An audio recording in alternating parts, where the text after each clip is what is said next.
haven't started it yet. It's going now. It's going now? Okay. But there's a 30-second lag. So in case I curse, it's going to beat me.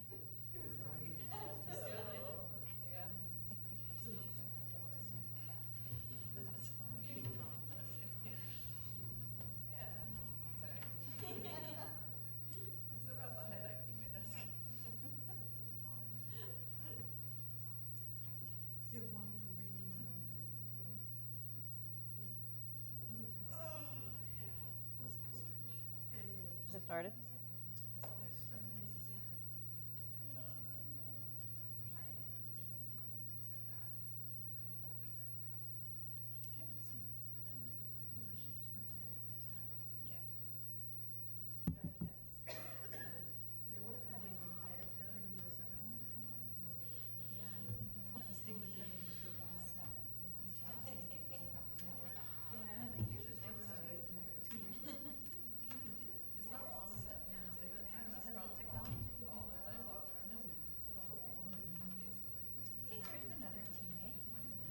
Hang on. You're live.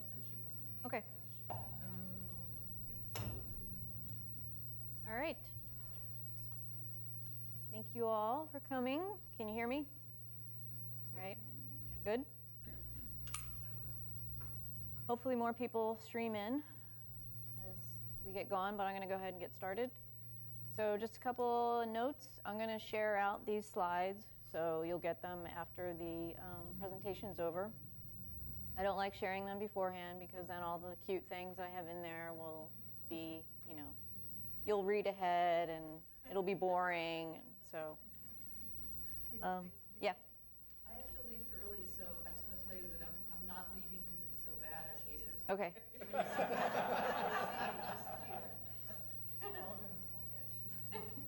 Well, knowing you, if it's bad, I'm sure you'll tell me afterwards. So.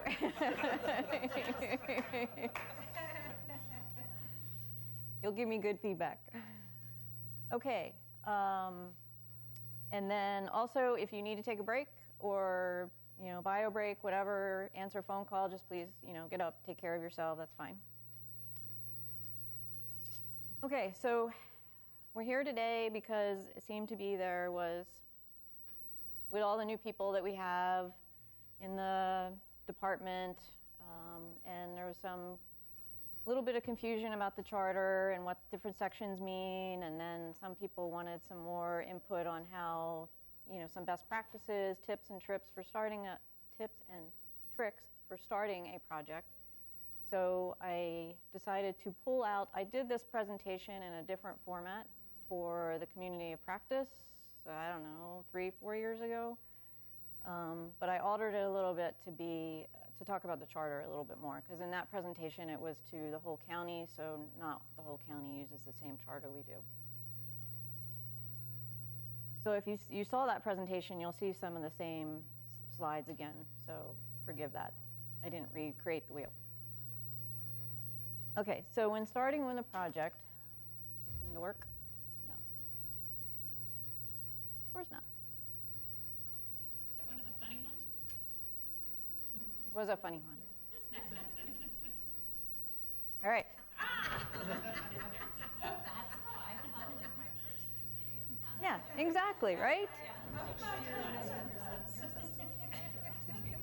When somebody gives you a project, sometimes we feel like this. Yes. I know I have, especially on a larger project, you're like, oh, now what do I do? You almost have like that analysis paralysis, like, what do I do now?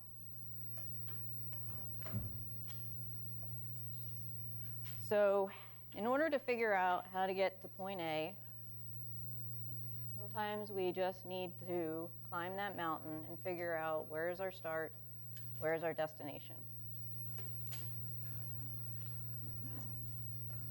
And what I want to share with you today, as I said, is some steps that I've taken in the past that seem to have worked well for getting a project started, and how that feeds in, and how that can help create your charter for you almost by following those steps. So when you're getting ready to hike up a mountain, what's one of the first things you need? Hiking shoes. Boots. Boots, helpful, yes.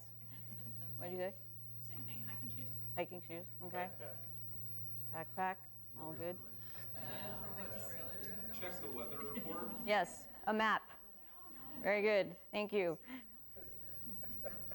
You need a map. And to me, that's what the project charter is. It's your map. It's your agreed upon path and destination that you've created with your project sponsor.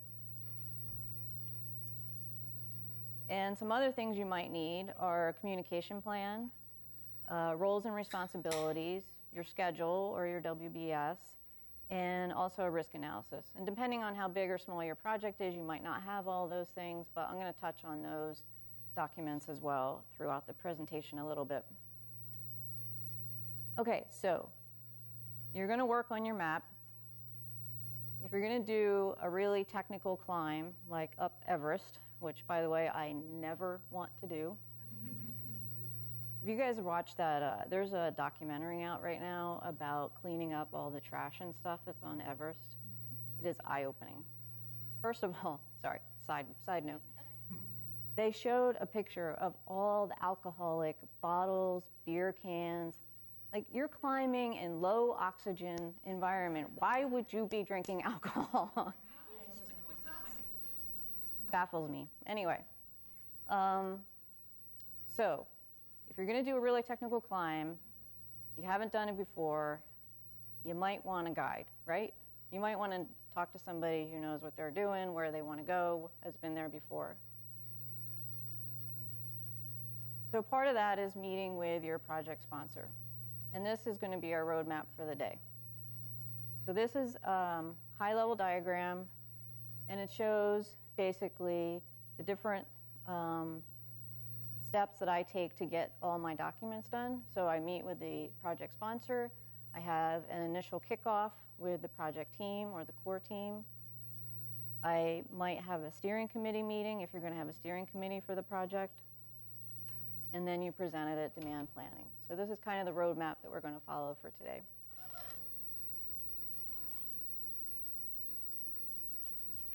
So getting to know your guide, getting to know your project sponsor. In Agile, that might be your product owner in the Agile world.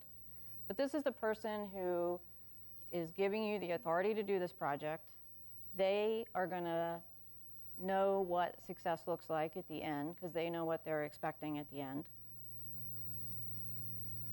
And when you meet with them, that's going to help you figure out what their expectations are.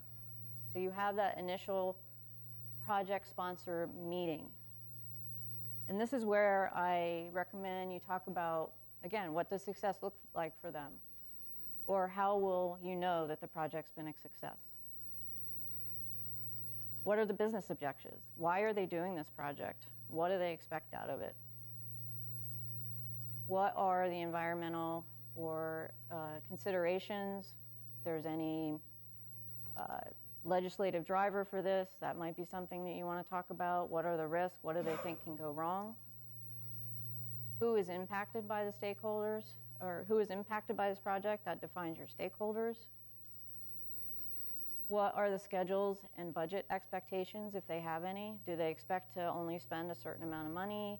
Is there a loose timeline when they want to see this project live within their department? And then what are the trade-offs? What are they willing to trade off to drive different priorities? So is the most important thing to them out of this project is that their staff works more efficiently, even if it takes 2 years to get it done? These are the kind of conversations you want to have with them. Also, you might want to talk to them also about what they expect from you in the project. How do they want to be kept informed? Can you meet with them periodically? You know, just talk about those things, and that's going to influence your communication plan. And then before you leave that meeting, you want to talk about next steps. What should they expect next from you? I have included in the slide deck, there's a link to sample questions that we're going to take a look at some specific examples, but there's a whole list of sample questions that you might want to use in your initial sponsor meeting. So you'll have that link. Question. Yeah? So, do you want them now or later? Questions? Oh, questions? Yeah, you can ask them now. So I've been told in the past that sometimes the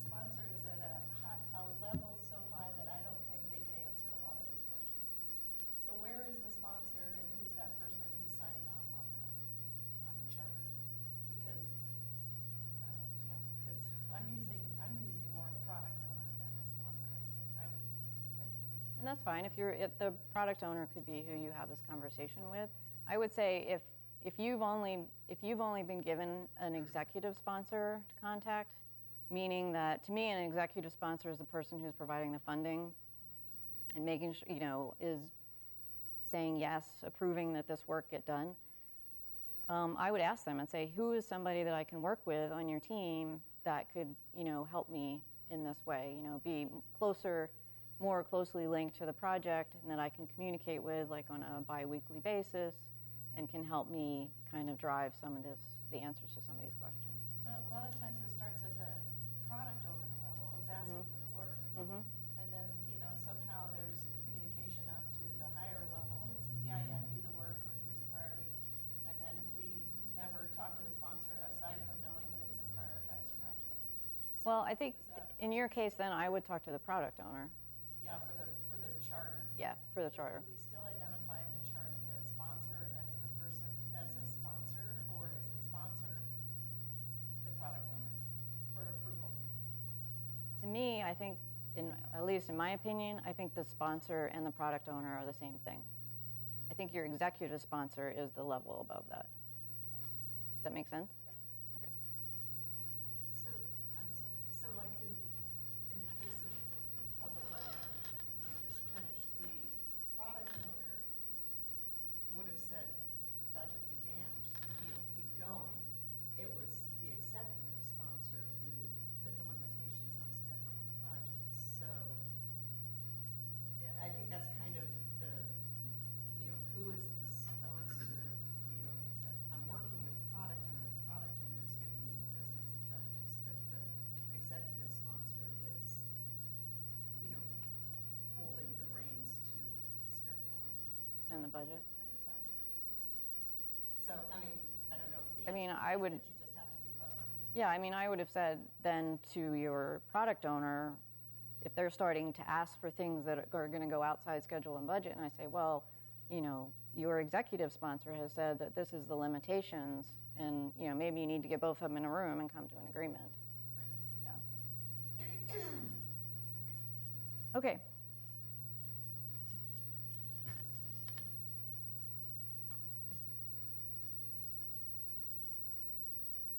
All right. So as I said, there's sample questions for the initial sponsor meeting. We're going to look at a few of them and how they can drive your charter content. But that said, with anything, with samples of anything, you should use the questions that make sense for your project in the context of how you're doing that project. Also, we have an order of questions. I think it's really more of a conversation where information might ebb and flow. A question might make sense to ask now instead of down the list. Just keep it authentic and normal, and it's not like you have to go to the meeting with your list of questions and read them one by one. And if they ask a question of you, of course, that you don't know the answer to, then it's fine to say, I need to get back to you on that, and just give them a date when you're going to get back to them, again, setting those expectations for what's next. Okay, so let's look at how this conversation can drive the charter. So the project description and the out-of-scope section of the charter, when you're asking them about their objectives, what does the business need for this project, that's going to drive your project description, and then it also might drive the out-of-scope discussion.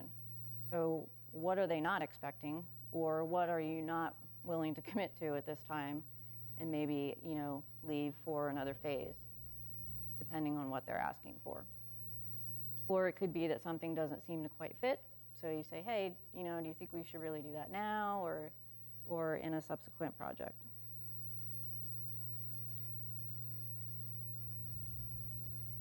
The next section is business objectives. So you might ask them, what will you expect to see when this project is done? How will your business be different? What's the most important benefit in your view of this project? So if it's staff efficiency, maybe ask them, say, well, how long does it take your staff today to do X? What would the new improvement seem like? Then you have a measurable objective. And again, there's always the chance that it's going to be a more a non-measurable objective, but you still want to capture it here. So this will help you know what their priorities are and how they want to measure success at the end of the day. Vicki? Yeah. On a measured success, if you've asked the questions in your interview and they can't come up with quantifiable numbers, is it okay to put a date in there to say that the project will be done by this date and that's how you're going to measure? One measurement of success is that by fiscal year 2020, the project's complete, because you've asked the questions, well, how many hours does it take? They go, I don't know. What, how much time are you saving? How many dollars are you going to save? They go, I don't know. So. Yeah, I would say that really the project timeline is really not a business objective, because that's saying, to me, the business objective is how is the business going to be shown to be successful because of the project. Mm-hmm. So it's not really, it's a business lens, it's not a project lens. So I would say I wouldn't put that as a business objective. What if something's out of support? Out of support. If it's going to be out of support, you're doing the project because something's going to be out of support by a date. And if they don't meet that date, there's... I would say that's a critical success factor, honestly, Okay. which I'm going to talk about in a minute. Right. Yeah, so I think that the measurable piece sometimes is hard if you're not in operations. Like operations, you can measure things, right? Decreasing call time. So for the Just project, I'll just give an example. Louise had defined measurable objectives because he's like, these are the ways that we're going to benefit your organization by rebuilding your tool. The business was like, you're doing it because you have to. We don't really want you to, but you have to. So sometimes you have to get creative. Louise Yeah. is like, these are the ways that we're going to improve things that are building this larger infrastructure. So we had to look at it from a completely different lens. So Right. it wasn't just the business, it was like, how is the whole IT infrastructure going to benefit from this? So, but yeah, it is really hard sometimes if it's just like, I'm doing it because it's going out of service. You're like, because I have to? I mean, yeah. So, but it is good to also talk to the IT folks and say, how are we going to help improve things by building this tool? And that can be something that really benefits the business. Even if it's not something that they're asking for, it's still a win. Yeah. Yeah. Did everybody hear that over here? Yeah. Yeah, it's a really good point. And yeah, I mean, if they are really just doing it to get, I mean, it could be that the business objective is that they can continue processing as they do today, whatever that looks like. I mean, it might be you don't get a measurable one out of that. Okay. Vicki? Yeah. I was going to say that we added that second box Mhm. about, it's about benefits that we weren't going to measure. The title really should be qualitative benefits that are not measurable, Mhm. as a way of acknowledging that there's lots of times in projects that there's really good benefits that accrue, and you acknowledge up front, for whatever reason, either we can't or we won't. We're just not going to measure it, but we want to highlight the fact that there are benefits that we weren't going to measure. Because there are a lot of them, often, and you want to let everybody know. Yeah, totally. Yeah, we can relabel that section. I do on mine. Quantitative versus qualitative. Yeah. Go ahead. And I feel like sometimes it's obvious that they're going to benefit from these, Yep. but are you actually measuring them? Because As that's part what of you the put in the project? second box, the ones you're not measuring. Well, but as a part of a project, I haven't heard of anybody actually saying, yes, and we did this and this, and on this date, we tested how long it took to do, you know what I mean? Well, I People mean- are actually doing the. Yeah, I mean, I did on the Orion project. We actually had measurable objectives. And we actually did do testing, and we set benchmarks, and then we did, and this was all, I mean, your project sponsor or your product owner's got to be willing to do all that, and they were, which was great.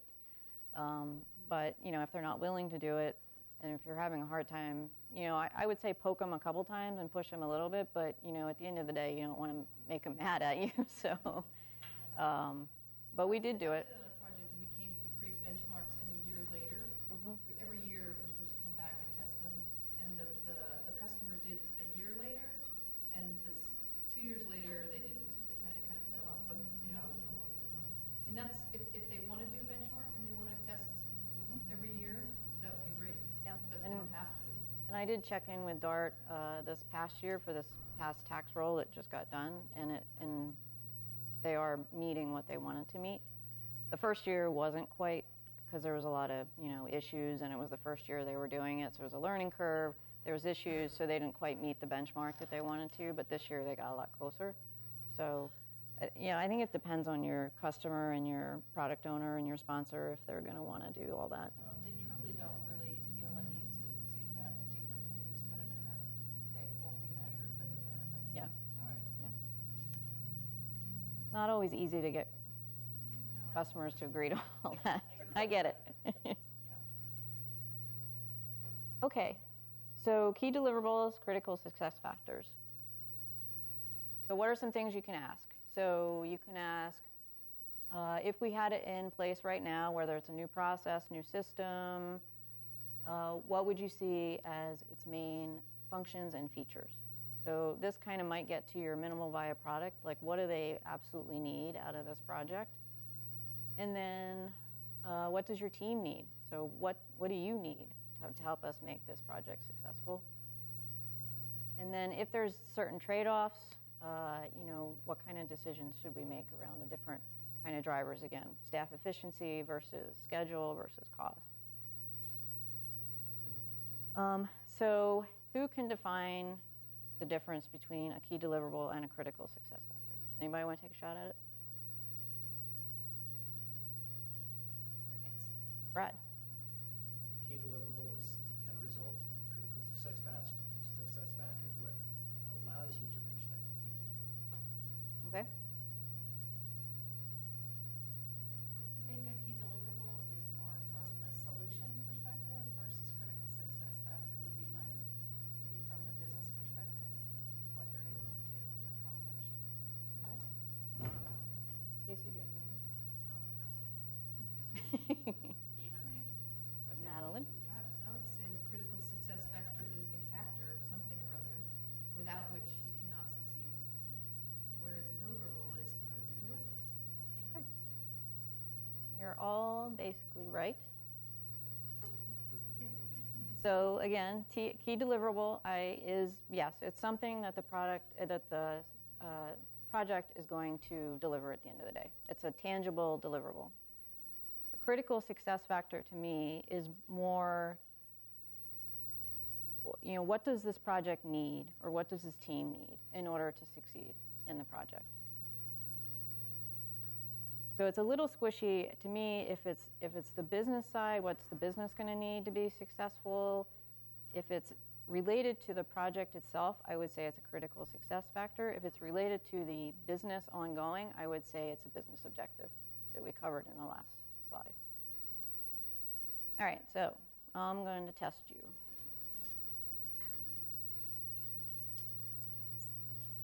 All right, what do we think? Key deliverable, critical success factor.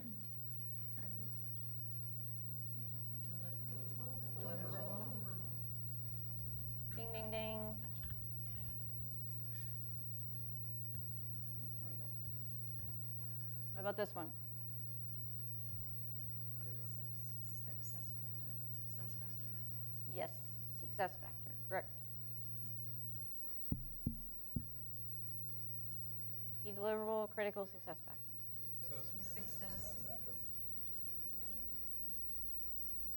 Correct. Can I ask a question? Could the second one be an objective in a sense, and why or why not, maybe? I would say it's not an objective because it's specifically related to the project. Because it's comparing the results, the end result of the project system versus the legacy system. So it's not an ongoing objective for the business. To me, it's only project related. But, I mean, Okay. because it's looking at it's comparing results from the legacy system. If you had something like ability to accurately do whatever that thing is, would that be more of like an objective? Mhm. Okay. Yes.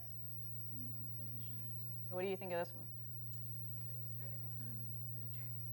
Objective. You stole my thunder. Yes. this is an objective. Because it has to do with the business, how they're going to measure their productivity, the business going forward. It has nothing really to do with the project. It's all about how the business is going to operate. Not body odor. All right. Creating a change management strategy.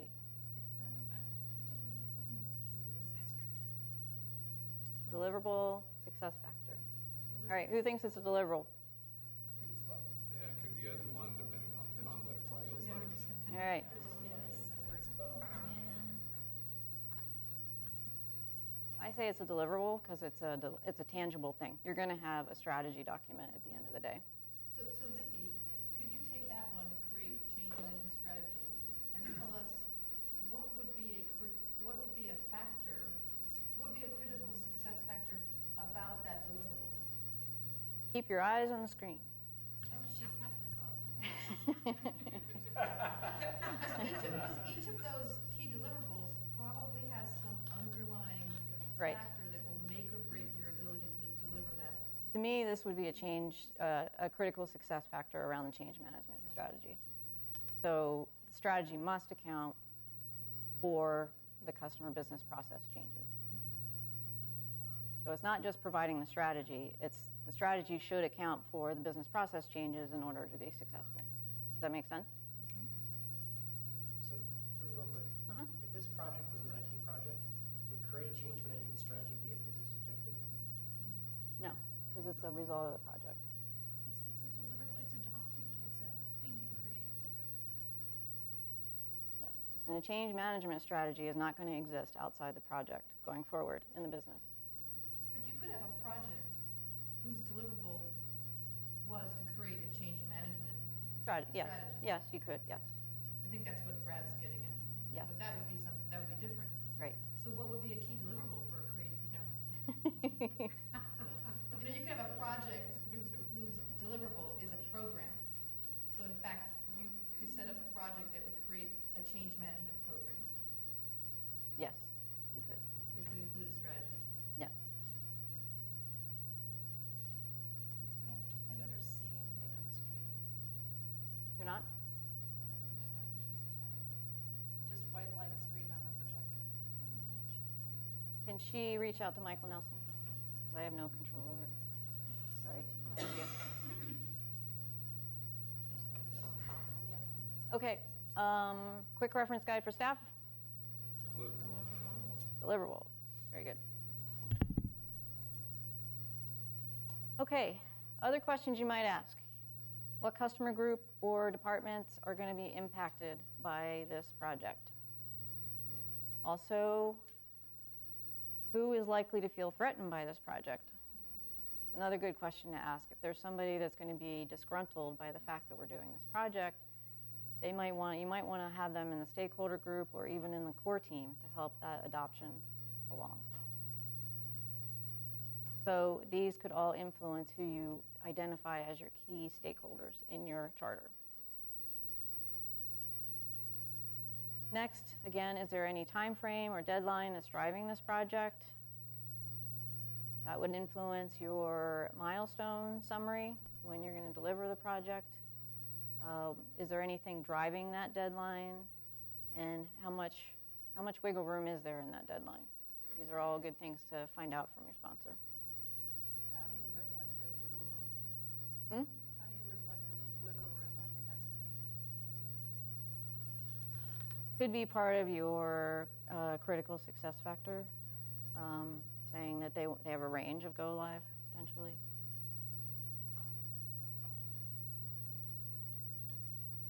Okay, project constraints, assumptions, risks, questions you can ask. What's driving us to do this now? What happens if we didn't do it now? Kind of gets to maybe some of the constraints around the project. How does this fit into your overall priority of projects? This helps you identify, again, any assumptions or constraints. And what are you most concerned about with beginning this project? This might help you drive some of the risks, things that they think might go wrong as we do this project. Is everybody clear on what the difference is between constraint, assumption, and risk? mostly nods.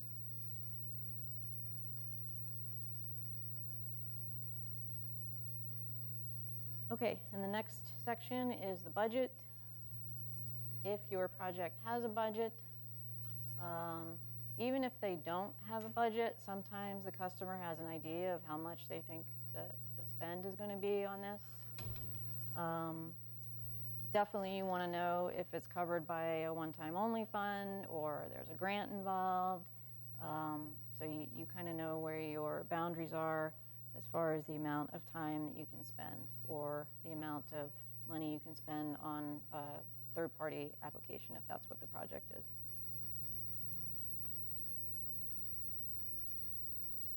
Is the budget to project completion, or do you guys differentiate?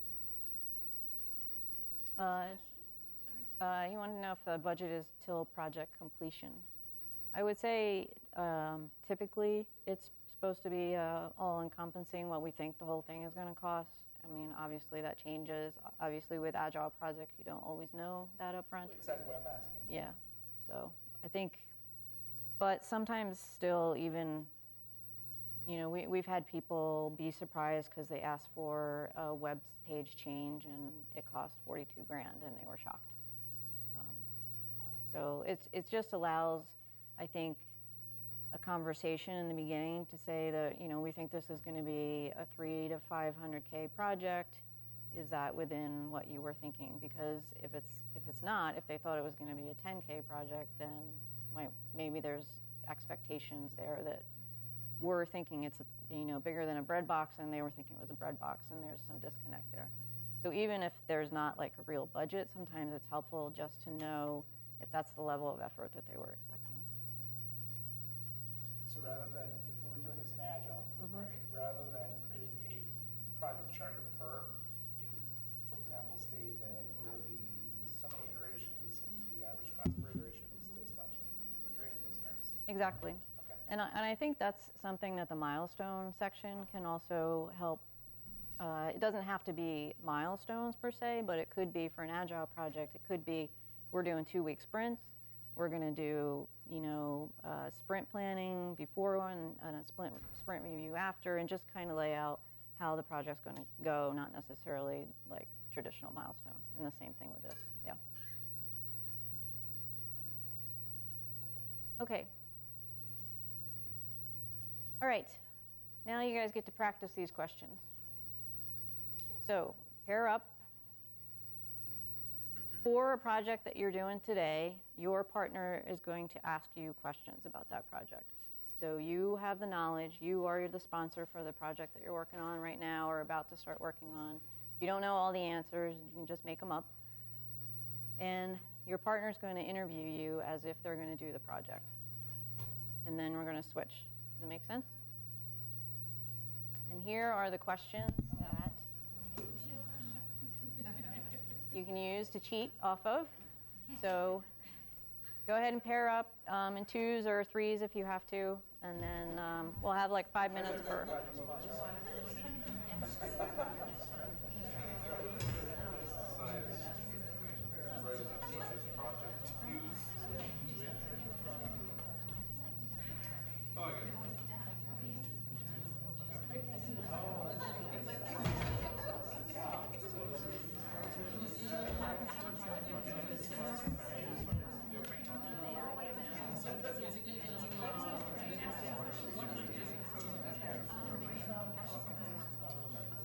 So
switch partners, or switch, who's doing the questioning?